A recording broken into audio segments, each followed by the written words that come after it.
This woman was never seen alive again, but as a ghost, she was practically part of the furniture at the Sunderland Empire Theatre. Her name was Mary Burslem, but on stage she went by the name Molly Moselle. And she was a dancer in the 1940s, and she was super bright, so full of life. She'd always wear really bright colours. Literally just the kind of person that would light up a room. But also, as theatre life is pretty rough, she also worked as an assistant stage manager behind the scenes. On the 14th of January 1949, she told her landlady that she was just popping out just for a sec, just gonna go run some errands. And in true Molly fashion, she was wearing a super bright orange jacket and trousers. Absolutely not blending into a crowd. One theatre worker actually even remembers her walking away because of what she was wearing. But that was it. She vanished.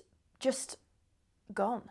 No one ever saw Molly again, dead or alive. But after her disappearance, weird things started happening at the Sunderland Empire Theatre. People started reporting seeing a woman in a white dress, and she'd just be hanging around, and so she got the nickname the White Lady. And she'd appear everywhere, in the dress circle or in the bar, even in the toilets. But doors would also slam when there was no wind, footsteps would be heard when no one was about, and some staff would report feeling this overwhelming sense of sadness that they couldn't explain. But if they sensed this presence and they politely asked her to leave them alone, she would actually go.